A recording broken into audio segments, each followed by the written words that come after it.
Hey everybody, this is Dead Winter Dead with another Battlefield 4 video for you. Today, I'm going to be showing some love for the Recon class.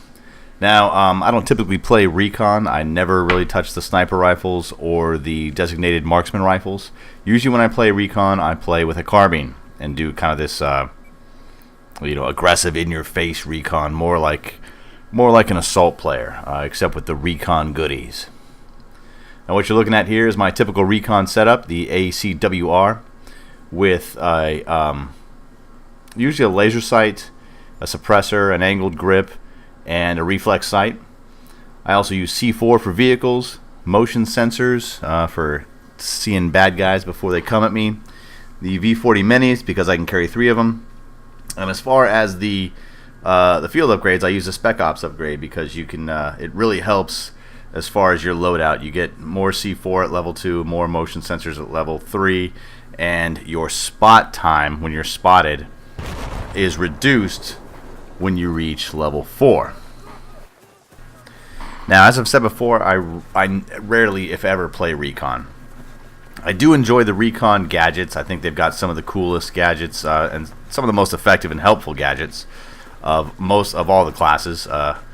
Especially the tugs, and now that the motion balls are making a reappearance from BC2, those are very, very effective. They're very effective in BC2, but I just wasn't, the type of guy to sit back and snipe, and I didn't have the twitch reflexes that some of these younger guys have, where I could run around with a sniper rifle, a bolt-action sniper rifle, and do like a 360 no-scope headshot, blindfolded, standing on my head, eating a squirrel on a stick.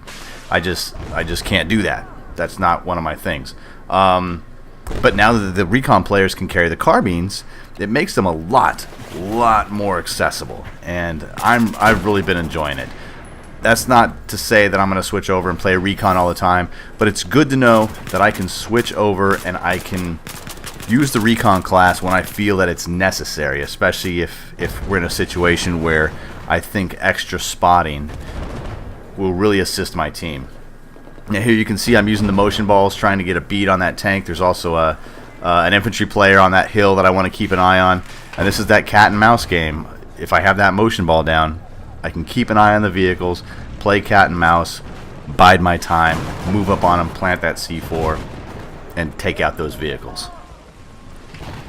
Now the one downside to using C4 with the Recon class is you are completely reliant on the generosity of support players to dish out ammunition. So you can't really just go completely ballistic and just chase every single vehicle that you see on the battlefield and destroy them with C4 like you can when you play the support class.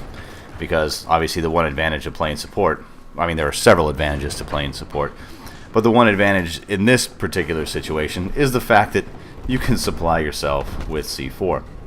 Now, I believe the difference between, and you guys can correct me if I'm wrong, but the difference between the motion balls and the tugs in Battlefield 4, it's been different in different games, but in Battlefield 4, I think the motion balls last about 45 seconds, maybe 30 seconds, and then they disappear. Whereas the tugs is a permanent piece of equipment that will sit on the battlefield until it is either destroyed or you place another one in a different location. So it's really good for holding down a point because you get kind of a heads up when people are coming.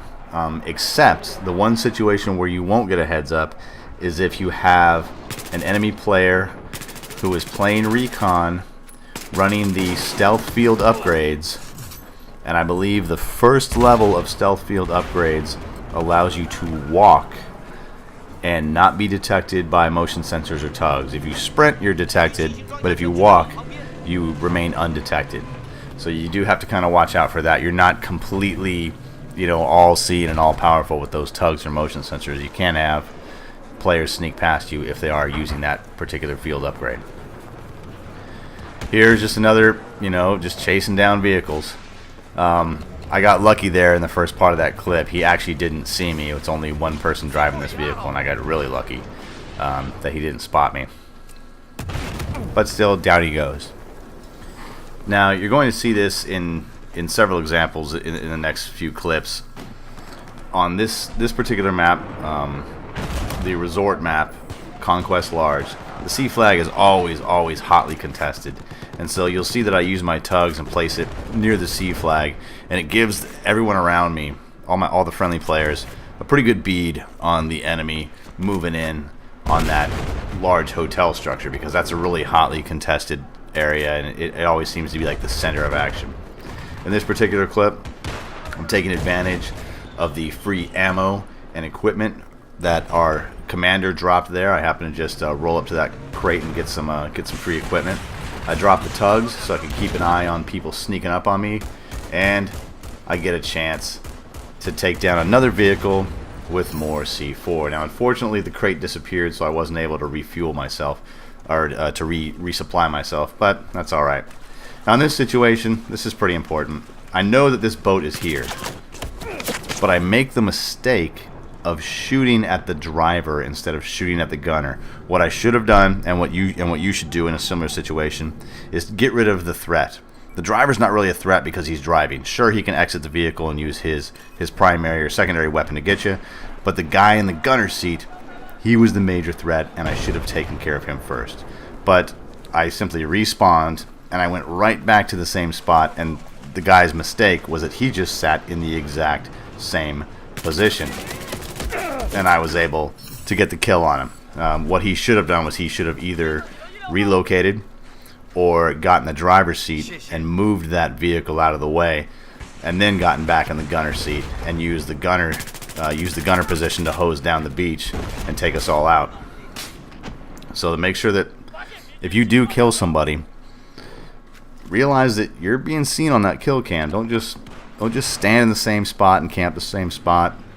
Relocate, mix it up, so that if someone decides to come back and get a little payback on you for that kill that you just handed them, you're going to give them a surprise because you're not in the exact same spot. Remember to just mix it up. Constantly move. Don't just sit in the same spot, because you're going to get yourself killed. Here, another example of playing cat and mouse between a boat and a lav. I have the capability to take out both vehicles, but it's a little more difficult to take out a boat with C4. You really got to get the packages on the boat, and sometimes you just can't do that in the water, but the lav fell victim to it. Here's another example of using the tugs. Right here, I knew that this guy had run into this area, so I was able to take him out. But I see that one of my friendlies had just gotten killed by someone down by that little lagoon. So I drop the tugs, I back off, drop the tugs, and it's going to be feeding me information as to where this bad guy is. And there he is. He shows right up on the map. I'm able to outflank him. There's actually two of them. I'm able to take them both out. But I didn't notice their buddy had spawned right there and took me down with the trusty MG4. So remember to take advantage of your motion sensors and take advantage of the tugs. Whichever one you carry in a battle, make sure you use them, because they don't only help you, but they help your friendlies. Right here, I see that some friendlies here are having some trouble retaking the C flag because we got some guys dug in the lobby. So I drop the tugs, reveal their position, so that we can possibly get a kill on these guys and retake that C flag. I wasn't able to push into that lobby area,